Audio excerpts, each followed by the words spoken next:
يا أيها الناس قد جاءتكم موعظة من ربكم وشفاء لما في الصدور وهدى ورحمة للمؤمنين.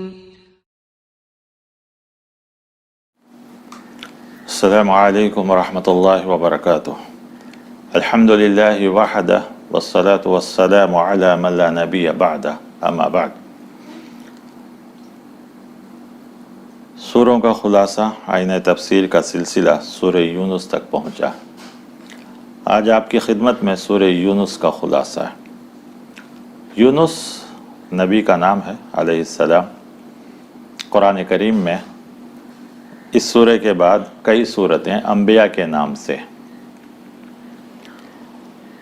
لیکن اس کا مطلب یہ نہیں ہے کہ اس سورہ میں یونس علیہ السلام کے تعلق سے بحث ہوگی، ان کا خاندان، ان کی فیملی کا ذکر، ایسا کچھ نہیں ہے. صرف دو سورتیں ہیں جس کا نام بھی وہی، مضمون بھی وہی. ایک سورہ یوسف، سورہ نوح، جس میں صرف انہی نبیوں کا ذکر ہے. باقی میں یہ ہوتا ہے کہ یا تو اس آیت جس میں یونس علیہ السلام کا نام آیا ہے، جو اس سورہ کی آیت نمبر 98 ہے، وہ پہلے نازل ہوئی ہوگی اس لیے، یا یہ کہ اس کی طرف خاص توجہ دلانے کے لیے. بہرکیف یہ مکی صورت ہے، اور مکی صورتوں میں آپ ہمیشہ یاد رکھیے کہ توحید، رسالت، آخرت، پرانی قوموں کا ذکر، جنت، جہنم، اللہ تعالیٰ کی نشانیاں، اس کے ذریعے سے اسلام کی طرف دعوت، رسولوں کا واقعہ بیان کر کے رسالت کا ذکر، اچھے لوگوں کا انجام، برے لوگوں کا انجام، یہ بتا کر ایمان والوں کو بتانا کہ ایمان والوں تم کامیاب رہو گے، اور نافرمان قوموں کا ذکر کر کے یہ بتانا مقصود ہوتا ہے کہ نافرمان گرچہ کہ طاقت قوت میں بہت ہوتے ہیں، لیکن اللہ کا عذاب آتا ہے تو ان کو کوئی چیز کام نہیں آتی. تو اس سورہ میں بھی بہت سے نبیوں کا ذکر کر کے، خاص کر آخرت کا اس سورہ میں بھی بہت ذکر ہے، اور آخرت کی جواب دہی کے لیے اللہ تبارک و تعالی نے صاف صاف کہا کہ اس دن چھوٹی سی چھوٹی نیکی یا گناہ، بڑا سے بڑا نیکی یا گناہ، سب کچھ حاضر ہو جائے گا، کوئی چیز باقی رہنے والی نہیں. اللہ نے ہر انسان کے ساتھ ایک نام اعمال لگا دیا ہے، اور اس کا نام اعمال تیار ہو رہا ہے، ریکارڈ ہو رہا ہے. اس میں چھوٹی سی چھوٹی چیز، اور اس سے پہلے ذرہ کا لفظ آیا ہے. ذرہ کہتے ہیں وہ حصہ جو تقسیم نہیں ہوتا ہو، لیکن قرآن کریم نے کہا کہ نہیں، آٹم جس کو کہا جاتا ہے، دنیا یہی کہتی تھی کہ آٹم وہ لاسٹ پوائنٹ ہے جو اس کے بعد ڈیوائیڈ نہیں ہوتا ہو، لیکن قرآن کہتا ہے کہ نہیں، اس سے بھی چھوٹی سی چھوٹی چیز ہوگی، ہم اس کو ذکر کر لیں گے، ہم انسان کے نام اعمال میں لا لیں گے. لہذا کوئی انسان ان چیزوں سے بچنے والا نہیں ہے. پھر اس کے بعد رسالت کو ثابت کرنے کے لیے خاص کر یہاں موسیٰ علیہ السلام اور فرعون کا ذکر کیا گیا کہ ایک طرف فرعون دیکھیے، طاقت، قوت، حکومت، سلطنت، فوج، ہر چیز میں کتنا بڑا تھا. موسیٰ علیہ السلام اکیلا ان کے پاس آئے، کوئی چیز ان کے پاس نہیں تھی. ہاں، اللہ کی طرف سے معجزہ تھا ان کے ساتھ. فرعون تکبر کیا، غرور کیا، گھمنڈ کیا، لیکن اس کا انجام کیا ہوا. اس کی بنسبت اس سورہ میں حضرت یونس علیہ السلام کا ذکر ہے کہ یونس علیہ السلام اللہ کے ایک نبی تھے. چونکہ یہیں پہ تفصیل سے تو میں آپ کو بیان کر دیتا ہوں، دوسرے صورتوں میں بھی اس کا ذکر ہے کہ یونس علیہ السلام ایک بستی کی طرف نبی بنا کر بھیجے گئے جو 1000 کے قریب لوگ تھے. یونس علیہ السلام ان کو سمجھائے، سب کچھ کیا، آخر قوم کے لوگ نہیں مانے. اللہ تعالیٰ نے ان کو بتا دیا کہ 2-3 دن کے اندر عذاب آنے والا ہے، لیکن اللہ نے یہ نبی سے نہیں کہا کہ آپ بستی سے باہر جائیے. اس سے پہلے لوط علیہ السلام کا ذکر آیا. نوح علیہ السلام کو کہا گیا کشتی بنانے کے لیے، لوط علیہ السلام کہا گیا کہ آپ بستی سے نکل جائیے. پھر اس کے بعد دوسرے نبیوں سے بھی کہہ دیا گیا تھا کہ 3 دن کے اندر عذاب آئے گا اور اب آپ بستی سے نکل جائے گا، لیکن یونس علیہ السلام کو نہیں کہا گیا. یونس علیہ السلام خود سوچ لیے کہ اب جب عذاب آنے والا ہے تو نبی کا کیا کام ہے، لہذا وہ خود اللہ کے حکم سے پہلے نکل گئے. اللہ تعالیٰ نے اس چیز کو سورہ قلم اور دوسری صورتوں میں نشانی بنا کر پیارے نبی صلی اللہ علیہ وسلم سے کہا گیا کہ آپ صبر سے کام لیجئے اور مچھلی والے نبی کی طرح نہ ہو جائیے۔ تو معلوم ہوا کہ یونس علیہ السلام، جن کو ذنون بھی کہا گیا، مچھلی والے، تو انہوں نے اللہ کے حکم کے بغیر چونکہ نکل گئے تھے، اس لیے اللہ تعالیٰ نے ان کو ایک نشانی بنایا۔ بہرکیف یونس علیہ السلام بستی سے باہر نکلے تو ادھر دو واقعات ہوئے، ایک یونس علیہ السلام کے ساتھ ہوا، دوسرا قوم کے ساتھ ہوا۔ تو یہاں جو قوم کے ساتھ ہوا وہ ذکر کیا گیا ہے، لیکن میں دونوں چیزوں کو آپ کے سامنے بیان کر دوں مختصراً کہ یونس علیہ السلام بستی سے باہر نکلے، ایک سمندر تھا، دریا تھا، پار کرنا تھا، کشتی میں بیٹھے، بیچ میں کشتی گئی، ہلنے لگی، طوفان کا شکار ہو گئی۔ ملاح نے کہا کوئی اپنے رب کا نافرمان ہے، مالک کا نافرمان ہے، اس لیے کشتی ایسی ہو رہی ہے۔ قرہ ڈالا گیا، یونس علیہ السلام کا نام آیا، لوگ پریشان ہو گئے، ارے یہ تو نبی ہے، کیسے ہو سکتا ہے؟ پھر ڈالا گیا، پھر نام آیا۔ آخر میں یونس علیہ السلام خود آگے بڑھ کر کہہ دیے کہ ہاں میں اپنے مالک کی اجازت کے بغیر باہر نکلا ہوں، لہذا یونس علیہ السلام خود سمندر میں چھلانگ لگا دی۔ ادھر اللہ کے حکم کے مطابق مچھلی تیار تھی، آپ کو نگل لی۔ اللہ تعالیٰ کے اس چیز کے بعد یونس علیہ السلام اللہ کو یاد کیے۔ قرآن کہتا ہے کہ اندھیرے کے اندر اندھیرا تھا، یعنی ایک مچھلی کے پیٹ کا اندھیرا، دوسرا سمندر کی گہرائی کا اندھیرا، لیکن وہاں سے یونس علیہ السلام نے اللہ کو یاد کیا، لا الہ الا انت سبحانک انی کنت من الظالمین۔ یہ سب سورۃ الانبیاء میں آئیں گی یہ دعائیں۔ اللہ تعالیٰ نے آپ کی دعا عرش پہ سن لیا، اور جب یہ آواز پہنچی تو اللہ تعالیٰ نے فرشتوں سے پوچھا بھی کہ کس کی آواز ہے، تمہیں معلوم ہے؟ اللہ تعالیٰ بتانا چاہ رہا تھا کہ اللہ سمندر کے گہرائی کے اندر، مچھلی کے پیٹ کے اندر جو آواز ہے اس کو بھی سننے والا ہے۔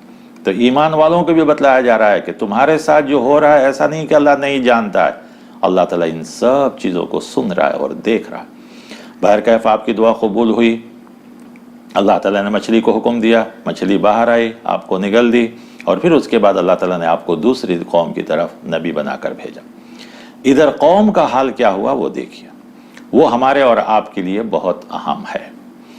وہ یہ کہ قوم کے لوگوں نے جب دیکھا کہ نبی چلے گئے اور قوم کے اوپر کالے کالے بادل بھی آنے لگے، جس کی وجہ سے بستی اندھیرا ہونے لگا، تو وہ فوراً سمجھ گئے کہ یہ اللہ کا عذاب ہے، اسی لیے نبی چلے گئے۔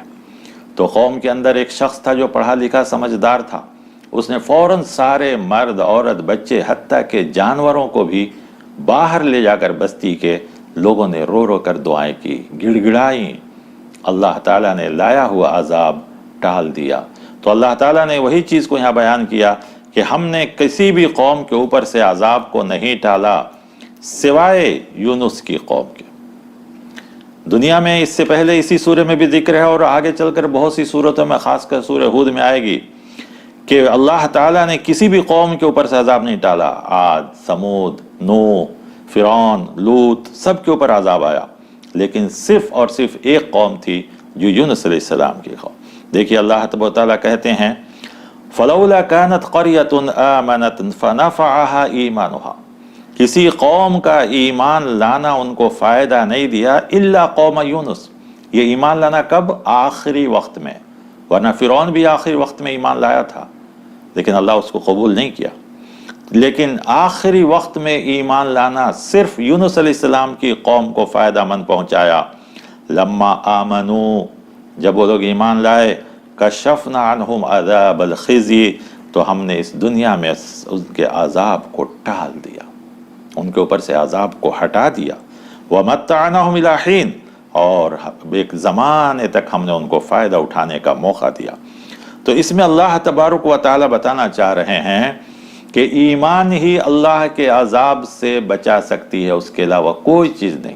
طاقت، قوت، سلطنت، حکومت، دولت، اولاد، جاہ، مرتبہ، کوئی چیز نہیں، صرف اور صرف ایمان، اور ایمان کے ساتھ ساتھ توبہ، استغفار۔ پھر اس کے بعد اس سورے کے اندر اللہ تبارک و تعالی نے اپنی بہت سی نشانیوں کا بھی ذکر کیا ہے، اور ان ساری نشانیوں کو ذکر کر کے اللہ تبارک و تعالیٰ پوچھنا چاہتا ہے کہ بندے شکر گزاری کرتے ہیں یا نافرمانی کرتے ہیں۔ ساتھ ہی ساتھ اس کے اندر انسان کی حقیقت بھی بتلائی گئی کہ انسان کیا ہے۔ جب اس کو فائدہ پہنچتا ہے تو اللہ سے دور ہو جاتا ہے، اور جب تکلیف پہنچتی ہے تو اللہ سے بہت قریب ہوتا ہے، رو رو کر دعائیں کرتا ہے، گڑ گڑاتا ہے، منت و سماجت کرتا ہے۔ لیکن جب اللہ اس کی تکلیف کو دور کر دیتے ہیں تو اللہ سے دور ہو جاتا ہے۔ تو اللہ تعالیٰ کہتے ہیں یہ انسان کی حقیقت ہے، یہ انسان کی حیثیت ہے کہ تکلیف میں تو پے در پے رو رو کر گڑ گڑا کر یاد کرتا ہے، لیکن جب ہم اس کو تکلیف سے دور کر دیتے ہیں تو انسان اللہ کو بھول جاتا ہے۔ ایمان والوں سے کہا گیا کہ اے ایمان والو تم ایسا نہ کرو۔ پھر اس صورت میں کئی طریقوں سے نافرمان قوموں کو دعوت دی گئی ہے، جو کئی آیتوں کے اندر ہے، 25 سے لے کر 48 آیتوں تک مختلف طریقوں سے دعوت دی گئی، اور اس میں خاص کر ایک دعوت تو یہ کہا گیا ہے کہ تم سلامتی کی گھر کی طرف آ جاؤ۔ واللہ یدعو الی دار السلام، اللہ تم کو سلامتی کے گھر کی طرف دعوت دے رہا ہے۔ وَيَهْدِي مَن يَشَاءُ إِلَىٰ صِرَاطٍ مُسْتَقِيمٍ، اور جس کو چاہتا ہے صراط مستقیم کی ہدایت دیتا ہے۔ اس کے بعد اللہ تعالیٰ نے اپنی نشانیوں کو بیان کر کے، زمین، آسمان، کائنات، ان سب کی نشانیوں کو بیان کر کے پوچھا کہ یہ سب کون بنایا، کون پیدا کیا، کس کی کاریگری ہے، کس کی دین ہے، کون ان سب چیزوں کو سنبھالے ہوا ہے؟ تو ان سب کو چھوڑ کے تم کس کی جو ہے شریک کر رہے ہو، کس کی عبادت کر رہے ہو؟ یاد رکھو یہ سب اللہ تبارک و تعالیٰ۔ کہیں کہا کون ہے جو تم کو روزی دیتا ہے؟ اگر وہ تمہارے سننے دیکھنے کی طاقت کو چھین لے تو تمہارے پاس کون ان سب چیزوں کو لائے گا؟ اللہ تبارک و تعالیٰ بار بار۔ تو گویا سلامتی گھر جنت کے ناموں میں سے ایک نام السلام بھی ہے، جہاں پیس، امن، سکون ہوگا۔ تو معلوم یہ ہوا کہ اللہ تبارک و تعالیٰ کے علاوہ اور کسی طرح سے سکون اطمینان نہیں سکتا۔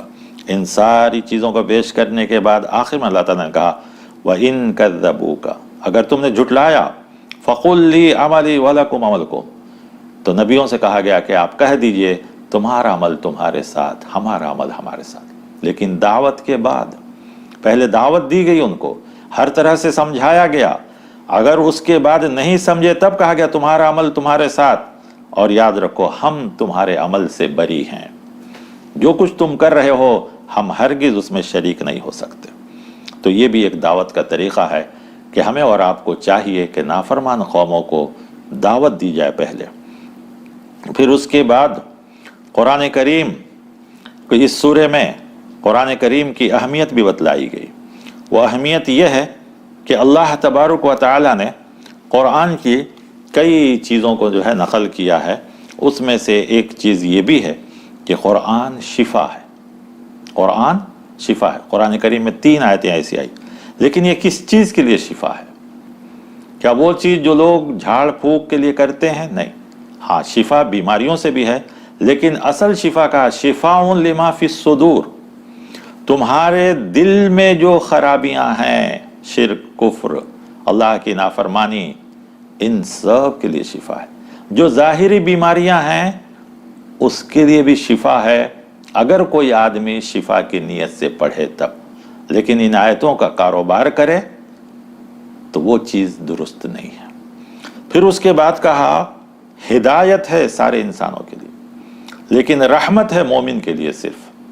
اور اس کے بعد جو آیت کہی ہے وہ ہم سب کو بڑے غور سے سننا ہے۔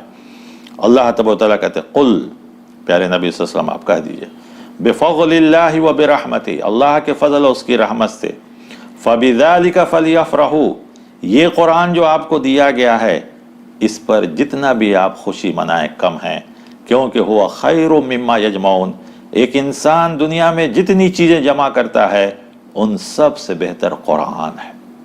قرآن کا پڑھنا، قرآن کا سننا، قرآن کا سمجھنا، قرآن پہ عمل کرنا، یہ ساری دولت سے بہتر دولت ہے۔ ہمیں اور آپ کو قرآن کی قدر کرنی چاہیے کہ اللہ نے آدم علیہ السلام کو نہیں دیا، نوح علیہ السلام کو نہیں دیا، ابراہیم، موسیٰ، عیسیٰ علیہ السلام کسی کو نہیں دیا، آخری نبی کو دیا، اور ہمیں اور آپ کو یہ کتاب عطا فرمائی۔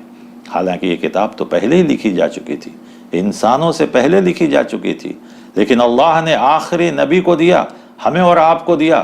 تو اللہ کا ہم بہت شکر ادا کریں کہ اللہ نے ہمیں اتنی بڑی کتاب عطا فرمائی ہے، تو اس کے اوپر اللہ کا شکر ادا کریں۔ لیکن سب سے بڑا شکر یہی ہے کہ ہم ساری دنیا کی طاقت اور قوت سے، دولت سے سب سے بڑی دولت قرآن کو سمجھیں۔ پھر اس کے بعد اس سورے میں اللہ تبارک و تعالی نے وہ اہم بات بتلائی ہے جس میں امت مسلمہ کا اکثر حصہ گمراہی میں مبتلا ہوا، وہ یہ کہ مسلمانوں میں ایک تصور ہے کہ جو اولیاء اللہ ہوتے ہیں، اللہ کے دوست، یہ اللہ کے دوست ہیں اور یہ جو چاہے وہ کرتے ہیں، بہت سے مسلمانوں کا خیال ہے۔ پھر انہوں نے جن کو چاہا ان کو ولی بنا لیا، لیکن قرآن ان کی کیٹیگری بیان کرتا ہے کہ کون ہے یہ، کہا الا ان اولیاء اللہ لا خوف علیہم ولا هم يحزنون۔ بہت سے مساجد میں بھی آپ دیکھیں گے ان آیتوں کو لکھ کر لگایا جاتا ہے کہ دیکھو اللہ کے بندو، اولیاء کرام کو کوئی خوف اور کوئی غم نہیں ہے۔ میں آپ کو قرآن کریم کی کئی آیتیں پیش کر سکتا ہوں جس میں اللہ تبارک تعالیٰ نے ایسے وعدے کیے ہیں کہ ان کو کوئی خوف اور کوئی غم نہیں۔ سب سے پہلے سورۃ البقرہ میں آیا کہ جو لوگ اللہ کے راستے میں چھپا کر، دکھا کر، رات میں دن میں خرچ کرتے ہیں، ان کو بھی کوئی خوف اور کوئی غم نہیں۔ حتیٰ کہ اللہ تعالیٰ نے آدم، حوا اور شیطان کو زمین پہ ڈالا تو اس کے بعد کہا تم میں سے جو بھی میری ہدایت پر عمل کرے گا اس کو کوئی خوف اور کوئی غم نہیں۔ تو ایسی بہت سی آیتیں ہیں جس میں کہا گیا کہ ان کو کوئی خوف اور کوئی غم نہیں۔ لہذا یہ کہنا کہ صرف انہی کے لیے خاص ہے، ایسا کچھ بھی قرآن کریم میں نہیں ہے۔ ہمیں اور آپ کو یہ سمجھنا پڑے گا۔ جب بھی ایسی باتیں آتی ہیں تو لوگ فوراً سمجھتے ہیں کہ اچھا یہ فلاں جماعت کے ہوں گے اس لیے ایسی بات کر رہے ہیں۔ یہ قرآن ہے جو آپ کے سامنے پیش کیا جا رہا ہے، قرآن کے حوالے سے پیش ہو رہی ہے۔ سورہ یونس آیت نمبر 62، 63، 64 آپ اٹھا کر دیکھیے، اللہ تعالیٰ کہتا ہے۔ پھر کہا یہ ولی کون ہے؟ الذین آمنوا، سب سے پہلے ایمان، وکانوا یتقون، اور وہ متقی ہوں، پرہیزگار ہوں۔ تو معلوم ہوا کہ اولیاء کی نشانی ایمان اور تقوی ہے۔ یہ نہیں کہ ان کے اوپر اگر مزار بن گیا یا ان کے چند جو چیزیں ہو گئی تو وہ ولی ہو گئے۔ تو پھر کیا صحابہ کرام اللہ کے دوست نہیں؟ کیا محدثین، فقہا انہوں نے اللہ کے دوست نہیں ہیں؟ انہوں نے دین کے لیے سب کام نہیں کیے ہیں؟ تو ان کے کہاں مزار بنے ہیں؟ لہذا ہمیں اور آپ کو غور کرنا پڑے گا، سوچنا پڑے گا۔ آج امت مسلمہ کا اکثر طبقہ اس شرک میں مبتلا ہوئی صرف اسی وجہ سے، اسی لیے بار بار ہم کو حضرت عیسیٰ علیہ السلام کی مثال دے کر سمجھایا گیا، اور سورہ فاتحہ میں وَلَا الضَّالِّينَ، گمراہ قوم سے بچنے کے لیے کہا گیا کہ وہ لوگ بھی محبت میں، اس میں کوئی شک نہیں، نیک بندوں سے محبت ہونی چاہیے۔ تو ہم تو روزانہ تحیات میں ان کے لیے دعا کرتے ہیں، السلام علینا وعلی عباد اللہ الصالحین، کہ ہم پر بھی سلامتی ہو اور جتنے نیک لوگ ہیں سب پر سلامتی ہو۔ یہ تو روزانہ ہر ایک مسلمان نماز کی، ہر وہ نماز جس میں تحیات پڑھی جاتی ہے وہ تحیات میں دعا کرتا ہے۔ لہذا ہم کوئی اولیاء کے مخالف نہیں، نیک بندوں کے مخالف نہیں، فقہا، صلحاء، صحابہ کسی کے مخالف نہیں، لیکن مسلمانوں کو یہ کہہ کر بہکایا جاتا ہے کہ یہ لوگ اولیاء کے مخالف ہیں، ایسا بالکل غلط ہے۔ اولیاء کرام وہ ہیں جو ایمان اور تقوی والے ہوں۔ تب کہا لہم البشریٰ فی الحیات دنیا و فی الآخرہ، ان کے لیے دنیا اور آخرت دونوں میں خوشخبری۔ لہذا ہمیں اور آپ کو سمجھنا چاہیے کہ ایسا نہ ہو کہ شیطان نے عیسائیوں کو بیٹا، باپ اور ہولی گوسٹ یعنی ٹرینیٹی کا فارمولا دے کر گمراہ کیا۔ ہم اور آپ وہی کام، نہ باپ کہے نہ بیٹا کہے، لیکن اولیاء کرام کے نام پر وہ سارے کام کرتے ہیں، سفارش، شفاعت یا خیر و برکت یا برکت، یہ ساری چیزیں ان کے نام، حتیٰ کہ جانوروں کو ذبح کرتے ہیں، ان کے نام کھانے پکاتے ہیں، یہ سب کرتے ہیں۔ تو کہیں ایسا تو نہیں کہ شیطان ہم کو تھوڑا سا دوسرا اسٹیپ لے کر ہمیں اور آپ کو اتنا گمراہ کر دیا؟ ہمیں اور آپ کو سوچنا چاہیے۔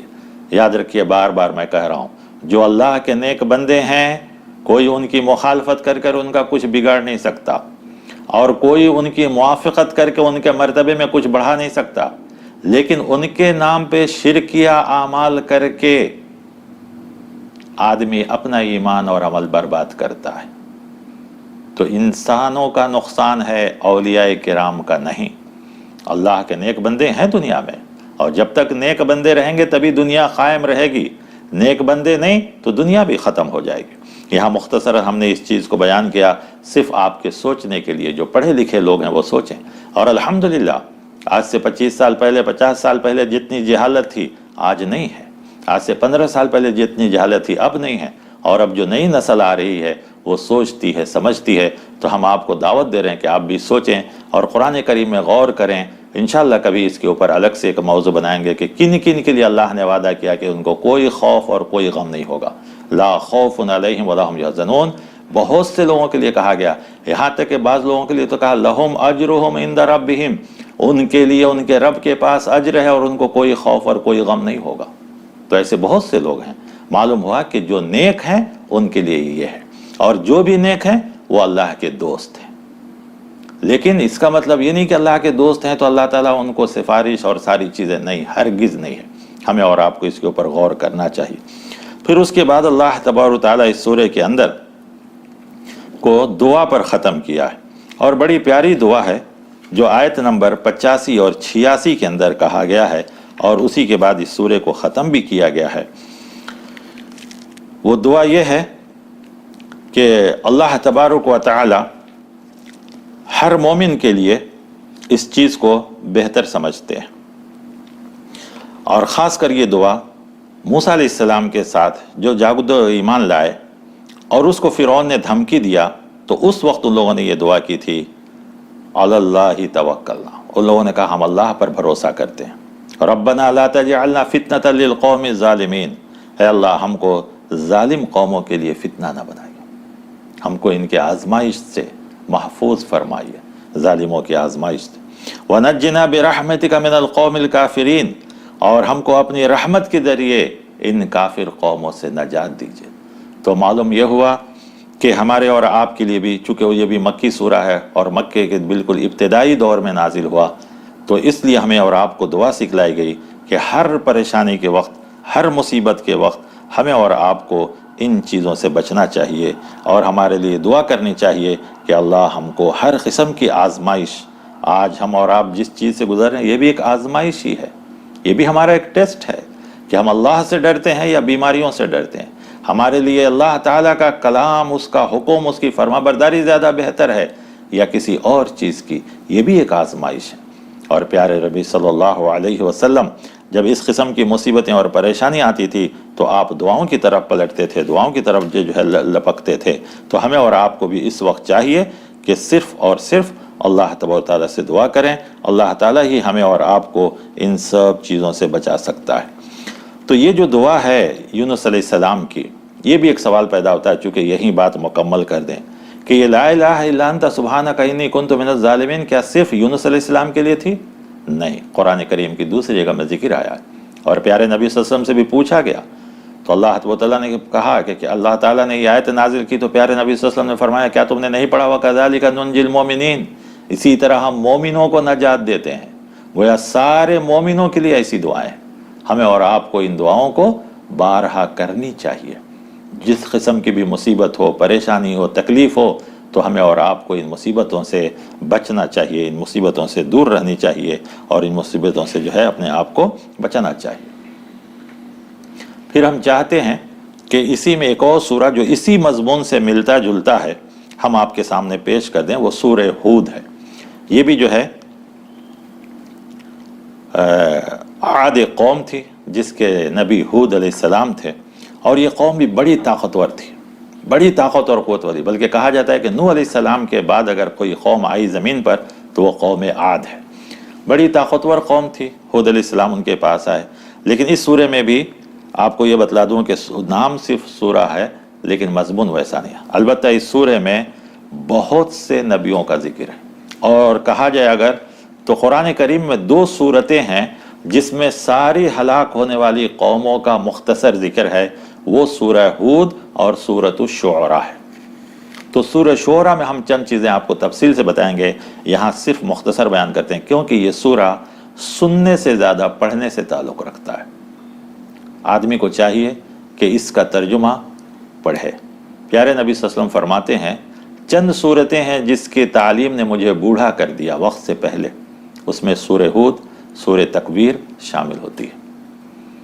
مختصر جو ہے اس کے اندر پوری ہلاک ہونے والی قوم کی، خاص کر ایک چیز جو اس میں ہے دل کو ہلا دینے والی ہے، وہ یہ کہ حضرت نوح علیہ السلام کا واقعہ جو قرآن میں کئی جگہ لیکن یہاں تفصیل سے ہے کہ نوح علیہ السلام کی جب کشتی چلی اور ایک بیٹا جو ان کا نافرمان تھا وہ پانی میں تیر رہا تھا، نوح علیہ السلام کہتے ہیں بیٹے ابھی بھی وقت ہے، کشتی میں سوار ہو جا، یعنی ایمان والا بن جا، کیونکہ کشتی میں کون لوگ تھے؟ صرف ایمان والے تھے۔ بیٹا کہتا ہے نہیں میں کسی پہاڑ پر درخت پناہ لے لوں گا، تو علیہ السلام کہتے ہیں لا عاصم اليوم، آج کوئی پہاڑ تم کو نہیں بچائے گا، کوئی جگہ تم کو نہیں بچائے گی۔ ابھی یہ دعا کرتے ہیں کہ بیٹا غرق ہو جاتا ہے، ایک تھپیڑ آتا ہے، لپیٹ آتا ہے، موج آتا ہے، بیٹا غرق ہو جاتا ہے۔ نوح علیہ السلام کہتے ہیں اللہ ہؤلاء ابنی، یہ میری اولاد ہے، یہ میرا بیٹا ہے، اور میری آنکھوں کے سامنے یہ وہ پانی میں ڈوب رہا ہے، اے اللہ تو کم سے کم اس کے اوپر رحم فرما۔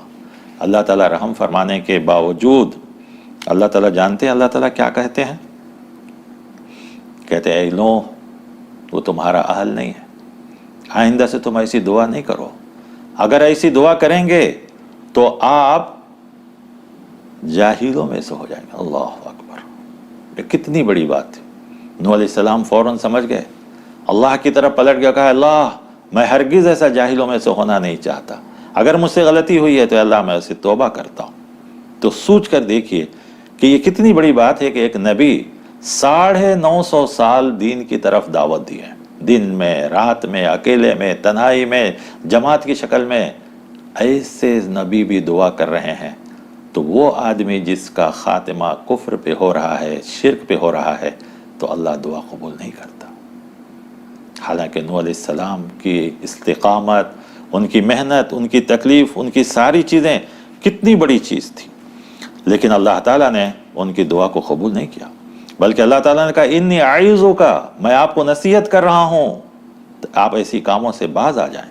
نوح علیہ السلام نے فوراً کہا اعوذ بک ان اسألک ما لیس لی بہ علم، اے اللہ جس چیز کا مجھے علم نہیں ہے میں آپ سے سوال نہیں کرتا، وَإِلَّا تَغْفِرْ لِي وَتَرْحَمْنِي، اے اللہ آپ مجھے معاف کر دیجئے، آپ میرے اوپر رحم کیجئے، کیونکہ اگر آپ نے معاف نہیں کیا تو میں نقصان اٹھا لو میں سے ہو جاؤں گا۔ تو یہ واقعہ ہمارے دلوں کو ہلانے والی ہے کہ ہمیں اور آپ کو اپنے اولاد، اپنے بچوں، اپنے رشتہ داروں کے ایمان کی فکر سب سے بڑی چیز ہے۔ ہم دولت کی کرتے ہیں، بینک بیلنس کی کرتے ہیں، سب چیز کی کرتے ہیں، لیکن ایمان کی فکر کتنی کرتے ہیں ہم؟ نوح علیہ السلام جیسے نبی اپنی اولاد کو اگر ایمان نہیں لایا تو وہ بچا نہیں سکتے اللہ کے عذاب سے، تو ہم اور آپ کون سے کھاتے میں ہیں؟ ہمیں اور آپ کو کون سی؟ اسی طریقے سے بہت سی قوموں کی خرابیوں کو ذکر کیا گیا، بلکہ بعض قومیں جیسے عاد، ثمود، ابراہیم علیہ السلام، لوط علیہ السلام، شعیب علیہ السلام، ان سب واقعات کو بیان کر کے ایک جگہ تو کہا، بعض قوموں نے ایسی دھمکی دی، کہا اتنہانا ان نعبد ما یعبد آباؤنا، ہم باپ دادا کے طریقے کو تمہاری وجہ سے چھوڑ دیں؟ اللہ اکبر۔ کسی نے کہا ما نحن بتارک آلہتنا، تمہاری بات کی وجہ سے ہم اپنے خدا کو نہیں چھوڑیں گے۔ کتنی سخت قوم رہی ہوگی دیکھیے کہ انبیاء کو کہہ رہے ہیں تمہاری باتوں کی وجہ سے ہم اپنے باپ دادا کی بات کو نہیں چھوڑیں۔ کیا آج ہم مسلمان بھی نہیں ہیں؟ بہت سے مسئلے میں فوراً کہتے ہیں کہ گزشتہ سال ہم ایسا کیے تھے، فلاں خاندان والے ایسا کیے تھے، ہمارا طریقہ یہ ہے، ہمارے باپ دادا ایسا کیے۔ کیوں ہم یہ نہیں کہتے کہ اللہ کا حکم کیا ہے، پیارے نبی صلی اللہ علیہ وسلم کا طریقہ کیا ہے؟ ہم کبھی نہیں کہتے۔ قرآن کریم نے اس میں بار بار نقل کیا ہے کہ کیا اگر تمہارے باپ دادا کے پاس علم نہیں آیا، ان کو ہدایت نہیں ملی، تو کیا تم بھی ہدایت پر نہیں آؤ گے؟ یاد رکھو ہدایت صرف اللہ تعالیٰ کی۔ آخر میں ان سارے نبیوں کا ذکر کرنے کے بعد ایمان والوں سے بھی چند باتیں کہی گئیں، اور ان سارے نبیوں کو ذکر کرنے کے بعد ایک آخری میں نتیجہ یہ بنایا گیا اس سورہ میں، جو اللہ تعالیٰ نے آیت نمبر 100 اور 101 کے اندر بیان کیا، جو نتیجہ یہ ہے ذَلِكَ مِنْ أَنْبَاءِ الْقُرَىٰ، ان ساری بستیوں کا قصہ ہم آپ کے اوپر بیان کر رہے ہیں۔ کس لیے بیان کر رہے ہیں؟ کہ آپ ان ساری نبیوں کے قصوں کو دیکھیے، قوم نوح، عاد، ثمود، صالح، قوم لوط، اور اسی طرح مدین والوں کا، کہ ان لوگوں نے اپنے اوپر ظلم کیا، اللہ نے ان کے اوپر ظلم نہیں کیا۔ ہم نے نبی بھیجا، کتاب بھیجی، اس کے باوجود ہی اپنے گناہوں سے باز نہیں آیا اور الٹا اپنے نفس پر ظلم کیے، اور جب ان کے اوپر نفس میں انہیں ظلم کر لیا تب ہم نے ان کو ہلاک کیا، ورنہ اللہ نے کسی قوم کو ہلاک نہیں کیا۔ جو بھی کوئی قوم اپنے آپ کو عذاب میں مبتلا کر لیتی ہے تب اللہ تبارک و تعالیٰ اسے جو یہ کرتے ہیں۔ پھر اس کے بعد ایمان والوں سے کہا گیا کہ ایمان والوں تم ان قوموں کی طرح نہ ہو جاؤ، بلکہ اللہ پر ایمان لاؤ، نماز قائم کرو دن کے کناروں میں، رات کے حصوں میں، کیونکہ نیکیاں گناہوں کو دور کر دیتی ہے۔ ان الحسنات یذہبن السیئات، نیکیاں گناہوں کو مٹا دیتی ہے۔ ذالک ذکری للذاکرین، یہ نصیحت ہے نصیحت حاصل کرنے والوں کے لیے۔ اللہ تعالی ہمارے اور آپ کے لیے اب رہ گیا یہ چونکہ مکی سورہ ہے تو اس میں بار بار صبر کا بھی ذکر ہوتا ہے. تو چونکہ مکے میں کتنی تکلیفیں ہوتی تھی تو کہا گیا وَاصْبِرْ، صبر سے کام لو. فَإِنَّ اللَّهَ لَا يُضِيعُ أَجْرَ الْمُحْسِنِينَ، نیکی کرنے والوں کا اجر کبھی ضائع نہیں ہوگا، کبھی ختم نہیں ہوگا، کبھی برباد نہیں ہوگا. لہذا ہمیشہ اللہ پر بھروسہ کیجئے اور اللہ تعالیٰ جو نیکی دیا ہے وہ ہرگز آپ کی نیکی ضائع نہیں ہوگی. ان سب چیزوں کا یاد رکھیے. اللہ تعالیٰ آپ کو اس دنیا میں باقی رکھے گا اور ہمیشہ باقی رکھے گا. کیوں کہ اللہ تعالیٰ اسی سورہ میں کہا گیا ان ربک فعال لما یرید، تمہارا رب ہر وہ چیز کر سکتا ہے جو وہ چاہتا ہے. دیکھیے قادر ہر چیز پر ہے لیکن ہر چیز کرتا نہیں اللہ تعالیٰ، جو چاہتا ہے وہی کرتا ہے. ورنہ وہ قادر ہے، ہر چیز پر قادر ہے. وہ عذاب دینے پہ بھی قادر ہے، معاف کرنے پہ بھی قادر ہے، بچا لینے پہ بھی قادر ہے، ہلاک کرنے پہ بھی قادر ہے، ہدایت دینے پہ بھی قادر ہے، ہر چیز پر وہ قادر ہے. لیکن اللہ تعالیٰ جو چاہتے ہیں وہ کرتے ہیں. بہرکیف یہ سورت کے بارے میں پیارے نبی صلی اللہ علیہ وسلم فرمائے ہیں کہ اس سورت کو ہر آدمی ذرا اچھی طرح پڑھ لے. پھر آخر میں اللہ تعالیٰ نے کہا وَقُلْ نَقُصُّ عَلَيْكَ مِنْ أَنْبَاءِ الرُّسُلِ، یہ سارے کے سارے رسول ہیں. ان کا واقعہ کیوں بیان کیا جا رہا ہے؟ آخر کیا وجہ ہے؟ تقریباً پورے قرآن میں ہم دیکھیں گے تو 10 جز کے قریب قوموں کے واقعات بیان کیے گئے، اور قومیں کوئی زیادہ نہیں، بس فرعون، عاد، ثمود، لوط، مدین اور ابراہیم علیہ السلام کی قوم، انہی چند قوموں کا ذکر 10 جز کے برابر ہے. تو اللہ تعالیٰ یہاں کہتے ہیں دیکھیے ہم اس لیے بیان کر لے ہیں مَا نُثَبِّتُ بِهِ فُؤَادَكَ، آپ کے دل پر مضبوطی پیدا ہو جائے. کیونکہ اگزامپل، مثال موجود تھی. آج بھی ان قوموں کی، عاد اور ثمود کی تباہی کے سارے قصے عرب میں موجود ہیں. ان کے کھنڈرات، ان کے بگڑے ہوئے گھر، ان کے تباہ ہوئے بستیاں سب موجود ہیں. قوم لوط کی سارے علاقے موجود ہیں. تو کہا گیا اس لیے کہ یہ سب آپ کے لیے نصیحت پیدا ہو اور مومنوں کے لیے بھی نصیحت پیدا ہو. آخر میں اللہ تبارک و تعالیٰ نے کہا اللہ پر عبادت کرو، اس کے اوپر بھروسہ کرو. وَمَا رَبُّكَ بِغَافِلٍ عَمَّا تَعْمَلُونَ، اور تمہارا رب جو کچھ تم کر رہے ہو غافل نہیں ہے، یعنی سب کچھ دیکھ رہا ہے. تو ایمان والوں کے عمل کو بھی دیکھ رہا ہے، بے ایمانوں کی بھی عملی کو بھی دیکھ رہا ہے، سب کچھ کو دیکھ رہا ہے. بہرکیف ان 2 صورتوں کا مضمون ایک جیسا ہی ہے. انبیاء کا نام لے کر بتلایا گیا ہے کہ جس طرح یہ سب نبی ہیں آپ بھی نبی ہیں. جس طرح ان کی قوم نافرمانی کی ان کو بچ نہیں سکے، اگر آپ کی قوم بھی نافرمانی کرے گی تو بچ نہیں سکے گی. لیکن اگر آپ کی قوم ایمان لا لیتی ہے، نماز قائم کرتی ہے، ہدایت پر قائم رہتی ہے، تو اللہ تعالیٰ ان کو دنیا میں بھی سرخرو کرے گا، آخرت میں بھی کامیابی کرے گی.